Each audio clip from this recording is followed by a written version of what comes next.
Hello दोस्तों, आपका हमारे यूट्यूब चैनल पर स्वागत है। और आपको बता दें कि मैच तो पाकिस्तान से ख़त्म हो गया है, लेकिन पाकिस्तान का नाटक अभी भी ख़त्म नहीं हुआ है। सबसे बड़ा नौटंकीबाज पाकिस्तान में आप जान रहे हैं कौन है? एक ही खिलाड़ी है जिसका नाम रिजवान है।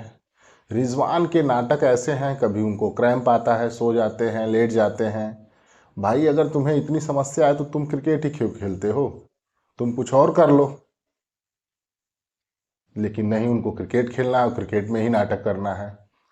नया मामला ये है कि नीदरलैंड के खिलाफ जब मैच जीत हुआ, इसके बाद रिजवान नमाज अदा करने लगे ग्राउंड पर ही। जबकि आईसीसी के एथिक्स ये कहते हैं कि कोई भी खिलाड़ी हो, अपनी भावनाओं को, जो धार्मिक रूप से उस देश से बिलोंग करता है या कोई धार्मिक चीज़ें हैं, आपको नहीं करनी है।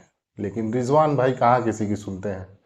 उन्हें तो कभी न्यूयॉर्क की सड़कों पर नमाज पढ़ना अच्छा लगता है, कभी ग्राउंड पर। भाई पूजा सब करता है, सबकी धार्मिक आस्था है, सबकी अपनी अपनी आस्थाएं हैं। उसके लिए आपके जगह बने हुए हैं, आप वहाँ कर सकते हैं। लेकिन नहीं, इनको दुनिया को ये दिखाना है कि भाई मुझसे बड़ा प्रेमी, इस्लाम को मुझसे ज़्यादा मानने वाला इस दुनिया में कोई पैदा ही नहीं हुआ है। तो भारत भी कम नहीं है। जब वो आउट हुए अहमदाबाद के स्टेडियम में, तो भारत ने भी उन्हें रगड़ा, भारतीय दर्शकों ने भी खूब रगड़ा उनको। पाकिस्तान ने शिकायत किया है, पाकिस्तान ने एक ट्वीट किया है जिसमें ये लिखा गया है कि रिजवान जब आउट होकर वापस लौट रहे थे तो दर्शकों ने धार्मिक रूप से उन्हें आहत किया, उन्हें उल्टा सीधा बोला।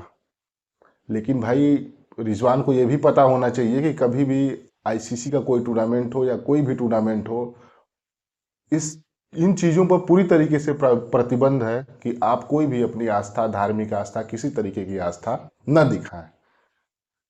हमारे भारत के एक वकील हैं नवीन जिंदल जी, उन्होंने उनके खिलाफ शिकायत की है। और उस शिकायत की कॉपी आईसीसी को, बीसीसीआई को, सबको उन्होंने फॉरवर्ड कर दी है। जैसे ही उन्होंने शिकायत की, इसके बाद जो पेट दर्द होता है पाकिस्तानी मीडिया का, वो शुरू हो गया।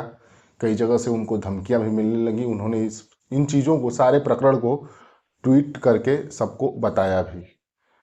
अब मिकी आर्थर का दर्द हमें नहीं समझ में आ रहा है। दिल दिल है पाकिस्तान जो भी है, भाई क्यों गाना चले, क्यों चलाएं हम गाना? आपको गाना सुनने का इतना ही शौक है, टेप रिकॉर्डर खरीद लो, आप उस पर रिकॉर्ड कर लो, पूरे दिन सुनो। दिल है पाकिस्तान, गुर्दा है पाकिस्तान, जबड़ा है पाकिस्तान।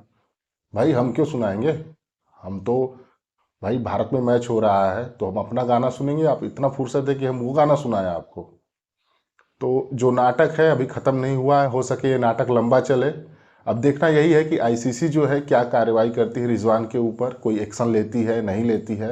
लेकिन रिजवान को ये समझना होगा कि भाई अगर आपको अपने धर्म के प्रति प्रेम है, दुनिया का हर आदमी है जो किसी पर्टिकुलर धर्म को मानता है और उससे प्रेम है, लेकिन इतना एक्सट्रीम दिखावा करना, हालांकि वो नौटंकीबाज हैं, ये प्रूफ वो कई बार कर चुके हैं। लेकिन भाई क्रिकेट खेलने आओ, वर्ल्ड कप खेलने आओ, वर्ल्ड कप खेलो जाओ। ये सब ड्रामा क्यों कर रहे हो? एक तो तुम्हारी टीम हार रही है, उसमें तुम्हारे ड्रामे को पाकिस्तानी से हैं या इंडियन से हैं, या फिर तुम कुछ करोगे भी। ठीक है, तुम थोड़ा बहुत खेल ले रहे हो, बैटिंग अच्छी कर ले रहे हो कमजोर टीमों के खिलाफ, जिनको बॉलिंग नहीं आती वहां तुम बैटिंग दिखाते हो। भारत के खिलाफ क्या हाल हुआ था तुम्हारा, गेंद का पता ही नहीं चला, स्टंप उखड़ गया। तो भाई जाओ तुम पाकिस्तान, वहीं पूरे दिन सड़कों पर घूम घूम कर नमाज करो, कुछ भी करो। लेकिन जो आईसीसी के एथिक्स हैं उसको इंडिया में फॉलो करो। हम आपसे यही रिक्वेस्ट करते हैं कि भाई यहाँ नाटक ना फैलाओ, यहाँ रायता ना फैलाओ। बाकी देखते हैं आगे के मैचों में ये क्या करते हैं। एक और इनका जो प्रकरण है वो बहुत लाइमलाइट में है कि जब वह नीदरलैंड जैसी कमजोर टीम से मैच जीते तो अपने शतक को, उस जीत को अपने गाजा पट्टी के भाइयों को समर्पित कर दिया। भाई बहुत प्रेम है तो वहीं चले जाओ, बंदूक बंदूक ले लो, बैट की जगह लड़ो, थोड़ा उन भाइयों की रक्षा करो। यहाँ रायता फैलाने से कोई मतलब नहीं है। और मुझे तो नहीं लगता है कि पाकिस्तान आगे अब इस टूर्नामेंट में क्या करेगी। लेकिन ये जो रिजवान का नौटंकी भारत में हो रहा है, इसका तो मुझे खैर उम्मीद नहीं था। और आप लोग बताइए कि आप लोगों को उम्मीद था कि ये रिजवान का नाटक कब कब बंद होगा? आप ये बताइए हमको कि बंद होगा भी कि नहीं होगा। न्यूयॉर्क में गए थे, नमाज पढ़े थे रोड पर, भाई होटल में पढ़ के चले जाते। या फिर थोड़ी देर करके पढ़ लेते। तो नहीं, इनको रोड पर पढ़ना है, चौराहे पर पढ़ना है, चट्टी पढ़ना है नमाज। पढ़ो भाई, लेकिन ये सब भारत में नहीं चलेगा। भारत में आप जो आईसीसी के नियम हैं, जो कानून हैं, उनके दायरे में रहिए, उसी तरीके से व्यवहार करिए। नहीं तो हो सकता है आने वाले आप मैच भी ना खेल पाए, अगर आईसीसी आप पर मेहरबान नहीं हुई तो। धन्यवाद।